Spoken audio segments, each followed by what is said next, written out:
Bienvenidos otra vez.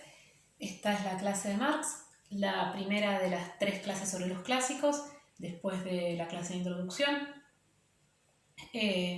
Hoy vamos a presentar algunas ideas teóricas y políticas de Marx, pensando un poco por qué es un clásico para la sociología.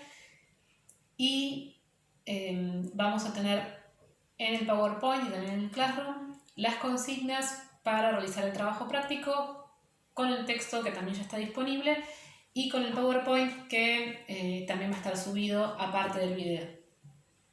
La idea es que podamos primero conocer un poco quién es el autor para después ver las consignas y a partir de ellas desarrollar algunas ideas que ustedes van a encontrar en el texto y otras que van a estar en el PowerPoint y que van a ayudar a contestar también las preguntas. Primero decir que Marx es el autor más viejo en términos temporales de nuestros clásicos. En ese sentido es el menos preocupado por hacer de la sociología una ciencia y el más preocupado por cuestiones políticas, si bien los otros autores también tienen intereses políticos. Y tiene una particularidad que es que sus ideas políticas y teóricas fueron el cimiento para pensar en los movimientos revolucionarios comunistas en Europa y en el mundo entero entre fines del siglo XIX y todo el siglo XX, lo que hace que sea un autor muy particular y que al mismo tiempo sea un autor que tiene mucha presencia en la cultura mundial. Bien, esto es lo que permite, por ejemplo, que en nuestra presentación vemos todas estas pequeñas imágenes de Marx en distintos momentos, caricaturizado, como muñeco, cosas que no vamos a encontrar en los otros autores, pero que tiene que ver con eso, con el peso específico de Marx en la historia moderna.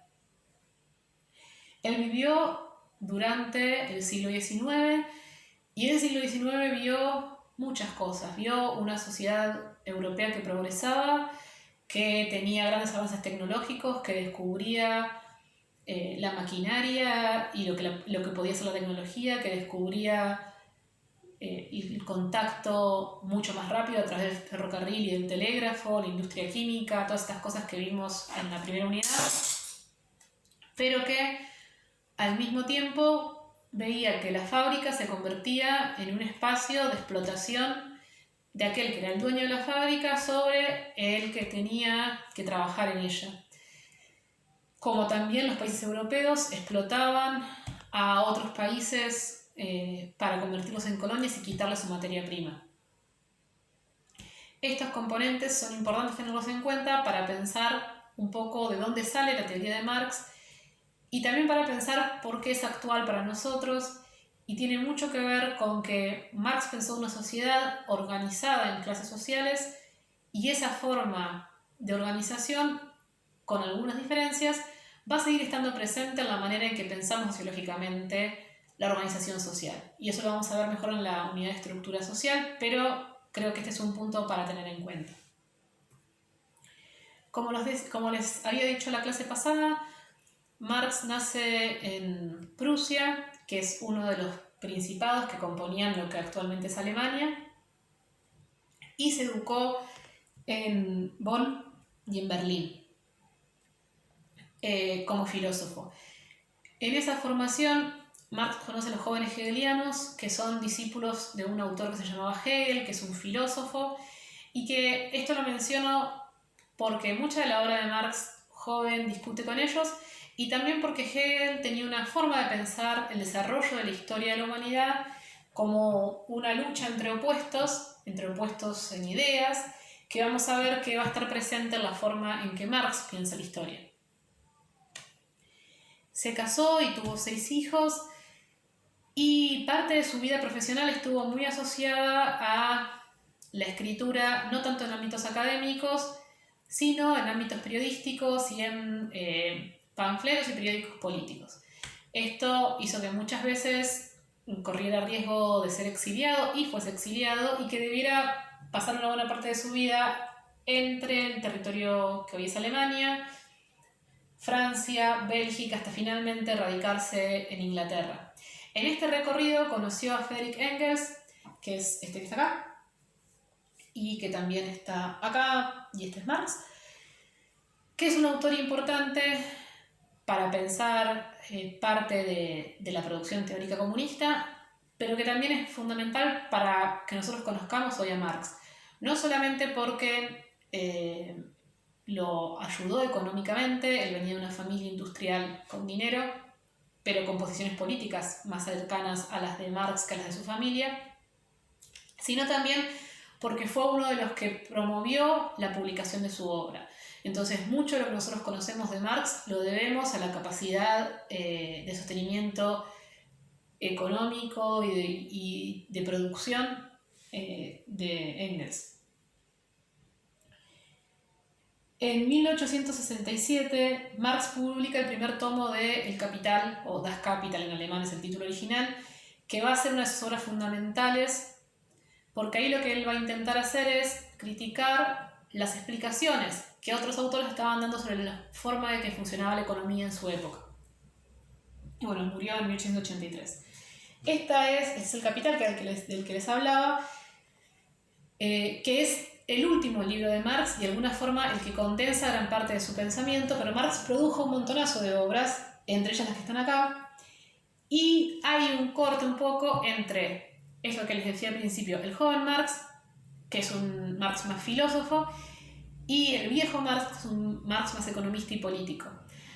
La obra que de alguna forma corta esa línea entre el filósofo y el político es este texto que tenemos acá y que vamos a trabajar hoy en parte, que es el Manifiesto Comunista. El Manifiesto y el Capital son dos de sus obras principales.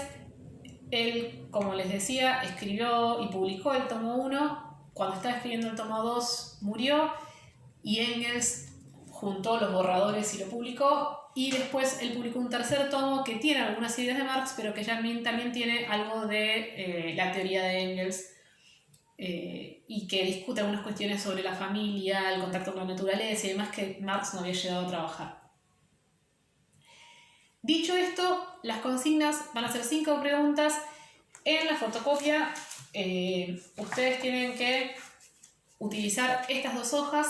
El texto empieza antes, pero lo que dice es este relato biográfico que les acabo de contar.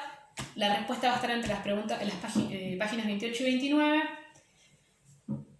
La última pregunta va a estar un poco más presente en el PowerPoint. Entonces, las preguntas son: ¿cómo es el progreso para Marx? ¿Cómo piensa la sociedad? ¿Qué quiere decir con la historia humana en relación a la idea de totalidad?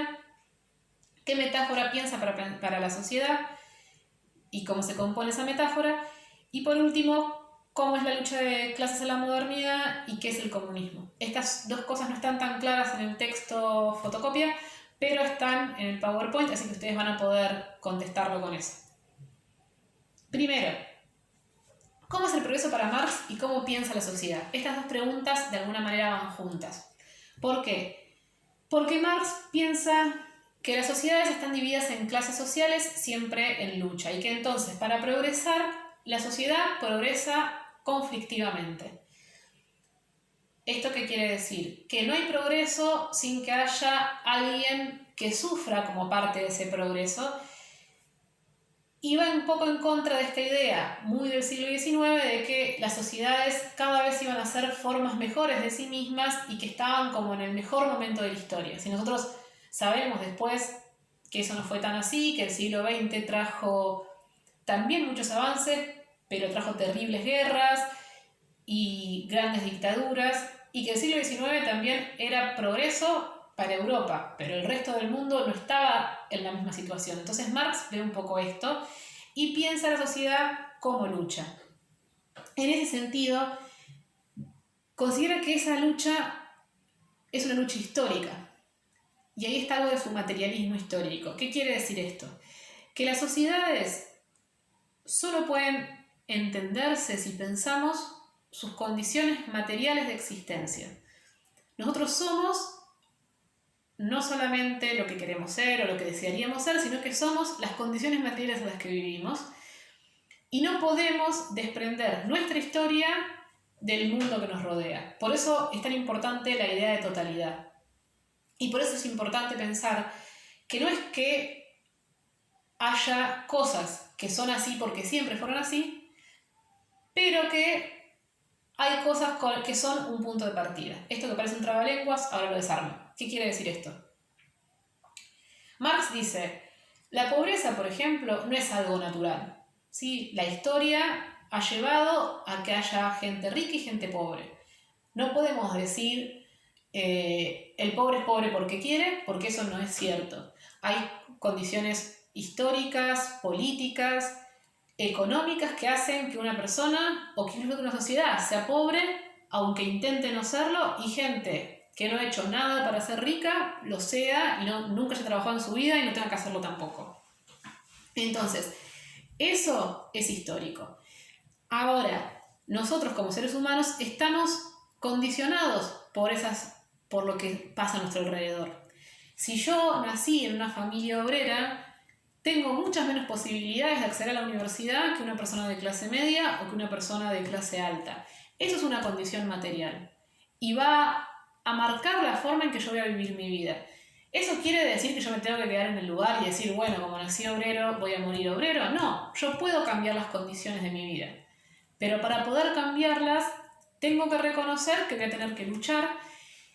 Y para Marx hay un componente social muy importante. No hay transformación individual.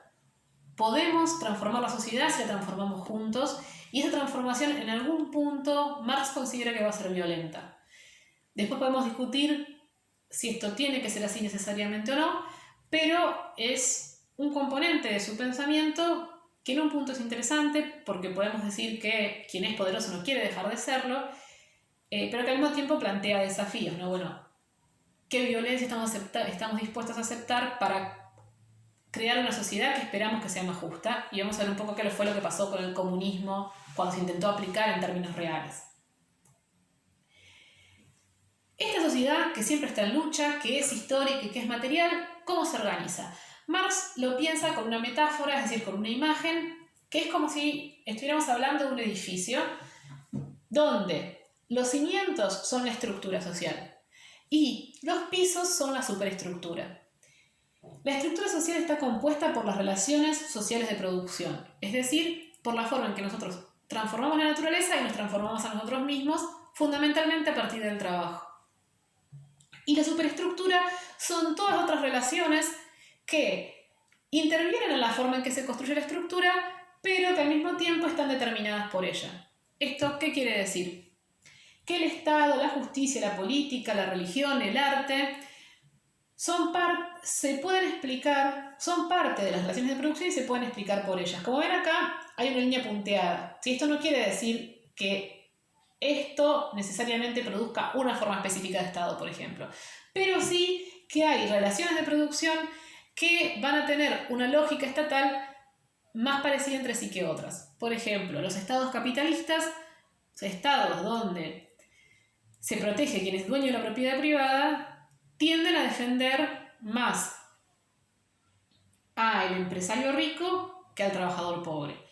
¿Todos los estados capitalistas son iguales? No. Hay estados que protegen más a los trabajadores y estados que los protegen menos. Sin embargo, todos van a tener una estructura parecida en la medida en que en última instancia van a defender al poderoso.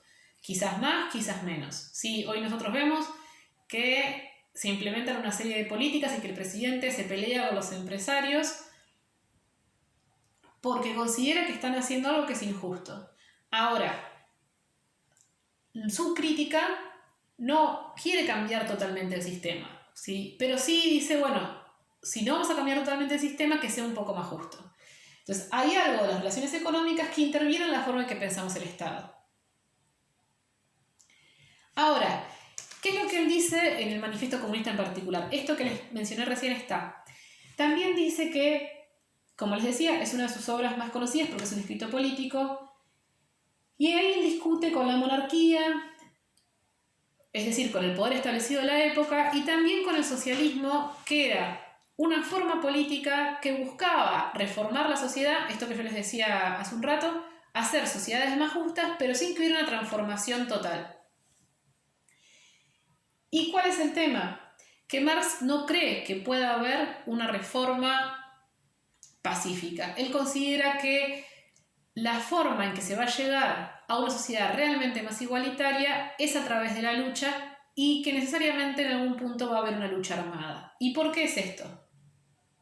Porque para Marx la historia de todas las sociedades que han existido es la historia de la lucha de clases. Es decir, como les decía más temprano, Marx piensa que las sociedades funcionan básicamente en pares opuestos. Hay clases intermedias, pero básicamente siempre son dos grupos que disputan entre sí. Uno que es dominado y uno que es dominante. Y la historia se ha movido a partir de la lucha entre esas dos partes que genera revoluciones, muchas veces violentas, que transforman la forma de vivir en la sociedad. Entonces, la primera forma de dominación fue la del amo con el esclavo. El amo es dueño del cuerpo del esclavo, lo puede comprar, lo puede vender, es una propiedad. Es totalmente dueño de esa propiedad. Cuando se produce la caída de los imperios, empieza a pensarse en otras formas de relación y entonces ya no hay amo y esclavo, pero hay señor feudal y siervo. El señor feudal ya no es dueño del cuerpo del siervo, pero sí es dueño de la tierra que trabaja. Y de alguna forma el siervo depende de esa tierra. Entonces el señor feudal le da protección, pero el siervo le tiene que dar el producto de su trabajo. En las sociedades modernas vamos a ver que esto va a cambiar hacia el burgués y el proletario. ¿Sí? Después de las revoluciones, como las que hablamos la vez pasada, la Revolución Francesa, que cambia un poco esa lógica, va a haber burgués y proletario. El burgués va a ser quien sea dueño de los medios de producción, dice Marx, y el proletario de la fuerza de trabajo. ¿Qué quiere decir esto?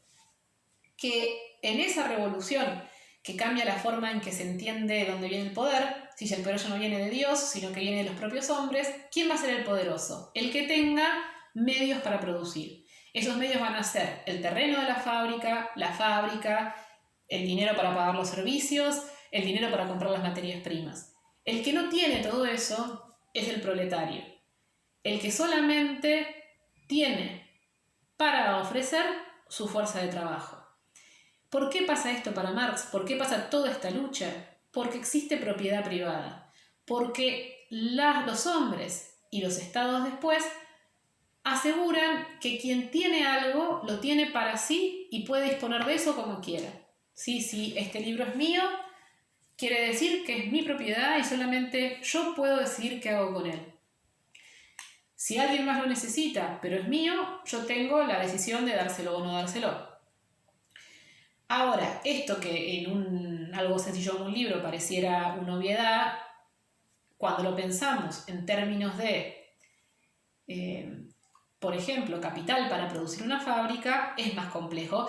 Y sobre todo pensando, algo que Marx y Engels ven con claridad, que es que en sociedades complejas muchas veces la posesión de esos medios no es natural, ni es producto de mi esfuerzo, sino que tiene que ver con herencias, con condiciones políticas y con algo que pasa hasta hoy, que es que los poderosos y los ricos tienden a ser cada vez más ricos y poderosos y los pobres cada vez más pobres. Y frente a esto, Marx y Engels dicen que tiene que haber una última lucha entre quien tiene todos los medios para producir y quien solamente puede trabajar porque no tiene nada, y esa lucha va a ser la que genere el comunismo. ¿Qué es el comunismo? El fin de la propiedad privada. Una sociedad donde todos seamos dueños de todo y entonces ya no haya amo y esclavo, señor feudal y siervo, burgués y proletario, sino que seamos todos iguales. Ahora, esa revolución probablemente no la va a hacer el burgués, que es el que tiene cosas y es rico y está cómodo en su casa y en su yate, sino que la va a hacer el que no tiene nada más que perder que sus cadenas, y ese es el proletario, que inclusive toma ese nombre porque solo dispone de su prole, es decir, lo único que el proletario puede decir que es suyo son sus hijos. Entonces, frente a eso solo queda la revolución, que es lo que Marx esperaba que sucediera. Para eso, ellos proponen en este texto una serie de medidas que tienen como primera función quitarle el poder a los poderosos, valga la redundancia, a través del acceso al Estado y convertir el Estado en una dictadura del proletariado. ¿Qué quiere decir esto? Un Estado que proteja los intereses de quienes menos tienen y que empiece a repartir las riquezas. Entonces, acá hay una serie de puntos que yo se los dejo para que los lean. pero quizás nosotros estuviéramos muy de acuerdo con la mayoría de las posiciones que plantea acá. Sí, la expropiación de la propiedad de la tierra y el empleo de la renta de la tierra para los gastos del Estado, un fuerte impuesto progresivo. ¿Qué quiere decir esto? Que quien tiene más pague más. Sí, el impuesto a los bienes, lo que acá se llama impuesto a los bienes personales, por ejemplo. Sí, si yo tengo 2 propiedades a mi nombre, tengo que pagar más impuestos que si solamente tengo mi casa en la que vivo. El impuesto a las ganancias. Como yo produzco una ganancia extraordinaria, pago un impuesto más alto para distribuirlo. Podemos discutir si quieren en qué se basa plata, pero la idea es que son impuestos que ayudan al que menos tiene sobre el que más tiene. Eso, por ejemplo, es distinto a otros impuestos que se llaman regresivos, como el IVA, que ustedes deben conocer, el impuesto al valor agregado que tienen todos los productos por el solo hecho de estar en venta. Entonces, si yo me compro una Coca-Cola y Susana Jiménez se compra una Coca-Cola, las dos pagamos el mismo impuesto. Estos impuestos, en cambio, son para redistribuir de alguna manera esas riquezas extraordinarias. La abolición del derecho a herencia, si esta idea de que yo heredo algo y no hice nada para heredarlo, solamente nací en una familia que tenía herencia. Si esto aparte piensen que es muy importante en momentos donde todavía hay una nobleza que existe y que aparte de heredar títulos heredan muchas propiedades, sobre todo tierras. Confiscación de las propiedades de los emigrados y sediciosos, sí, de quienes estaban en contra de ese Estado. Centralidad del crédito en manos del Estado, de los medios de transporte, multiplicación de las empresas fabriles pertenecientes al Estado, es decir, que el Estado controlara las fábricas y la distribución del campo, obligación de trabajar para todos, combinación de la agricultura y la industria, educación pública y gratuita para los niños. Fíjense que este punto, si los puntos anteriores son un poco más, no sé si cuestionables, pero que podríamos criticarlos un poco más porque Marx tiene una idea muy centrada en la fábrica, que hoy podríamos pensar que ya no es tan así, aunque seguimos viendo que es fundamental la producción fabril, y eso se ve claramente en esta situación de pandemia. Así, lo primero que tiene que reactivarse es la producción. Bueno, Marx dice es importante que el Estado controle eso. Y el último punto es muy interesante porque a nosotros nos parece algo bastante obvio, porque vivimos en un país aparte con una larga tradición de educación pública, pero que en el siglo XIX se dijera que los niños no tenían que ir a la fábrica y tenían que dedicarse a estudiar, era muy revolucionario, porque pensemos que había fábricas que contrataban a mujeres a niños pagándoles la mitad o un cuarto de lo que le pagaban a hombres, y sobre todo los niños hacían trabajos inhumanos, ¿sí? Muy asociados también al trabajo en minería, sobre todo en Inglaterra. Entonces, estas ideas llevaron durante la vida de Marx a una serie de luchas armadas, y durante la historia de la humanidad, entre el siglo XIX y el siglo XX, a una serie de revoluciones. Estas revoluciones, ahora vamos a ver, no se produjeron en los países que Marx pensaba que se iba a producir, que eran los grandes centros de fábricas, Inglaterra, Alemania, Francia, sino que se producen en otros países más atrasados industrialmente, como Rusia hacia principios del siglo XX, China hacia mediados del siglo XX, Cuba en la década del 50, varios países asiáticos y varios países africanos, haciendo que en el siglo XX el mundo se pintara como en dos grandes colores, ¿sí? El primer mundo y el segundo mundo. El mundo capitalista liderado por Estados Unidos y Gran Bretaña, y el bloque comunista liderado por Rusia en lo que se llamó Unión de Repúblicas Socialistas Soviéticas, o URSS, quizás algunos de ustedes lo han escuchado nombrar, y que de alguna forma hizo que estos dos países, ¿sí?,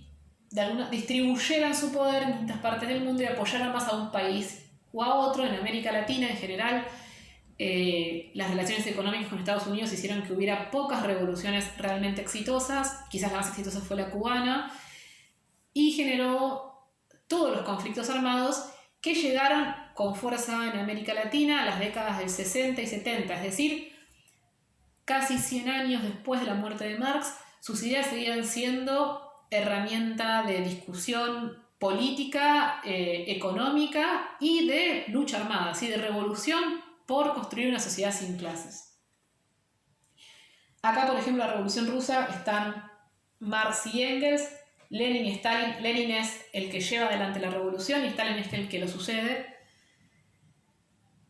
En Cuba, Fidel y el Che, sí, este argentino médico que va a recorrer América Latina y se enamora de esa posibilidad de pensar un mundo sin clases, aunque para eso considera que es fundamental la lucha armada.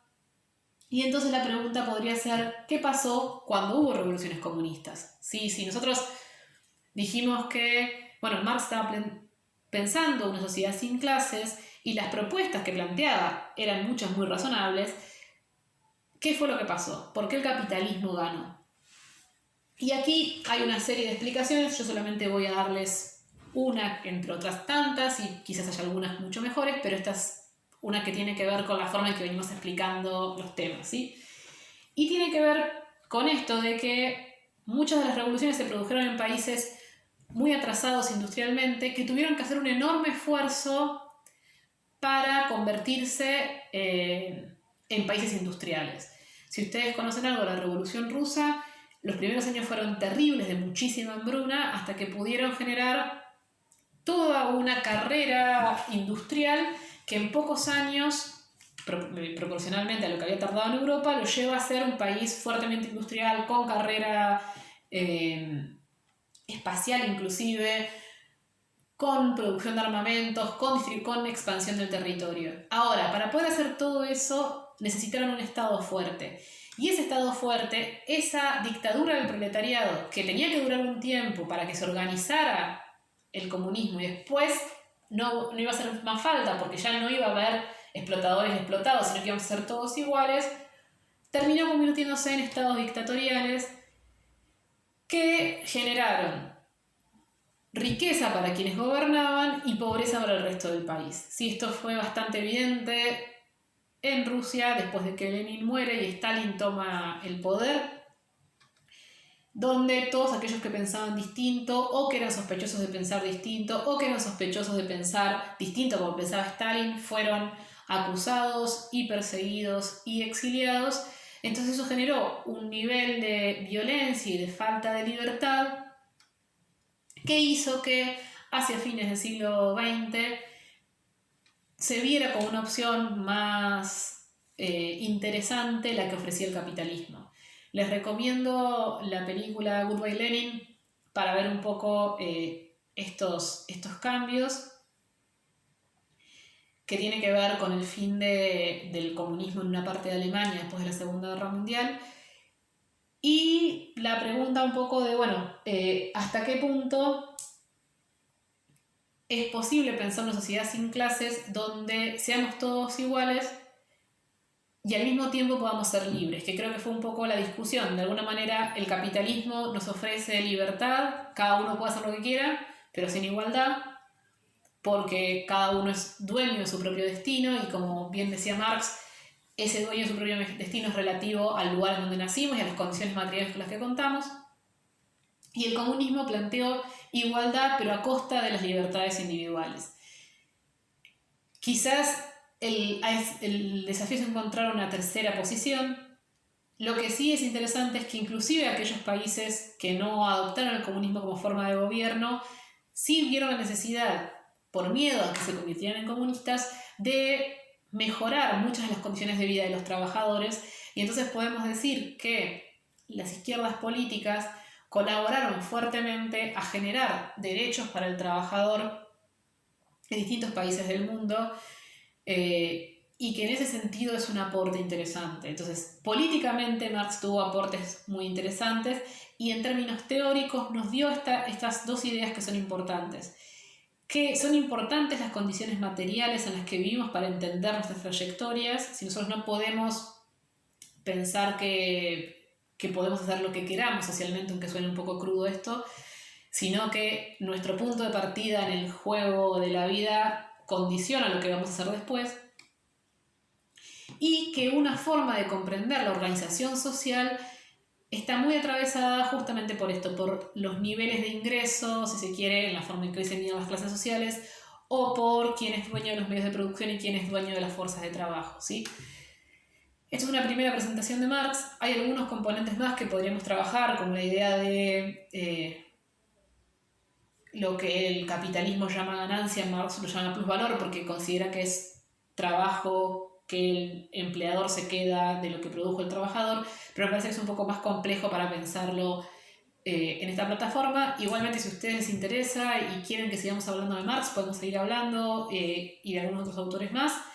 Pero esta es una primera presentación y entonces les dejo las consignas, como les dije, están en el Classroom, y les dejo una última pregunta que no va al cuestionario, pero que tiene que ver un poco con pensar, y si quieren puedo ponerlo en los comentarios para qué nos sirve leer a Marx hoy, y que tiene que ver con cómo crees que es la lucha de clases en la actualidad y cuáles son las clases que se enfrentan. ¿Seguimos hablando de burgueses y proletarios o hay también otras formas de explotación? Así que bueno, hasta la próxima clase. Nos separamos con este Marx TV de la Victoria. Y recuerden que espero sus consignas resueltas en lo posible para el lunes que viene. Y si no quedan dudas, empezamos a trabajar con nuestro amigo francés Emile Durkheim. Así que buena semana, muy buena Semana Santa. Y espero encontrarlos pronto en el Classroom.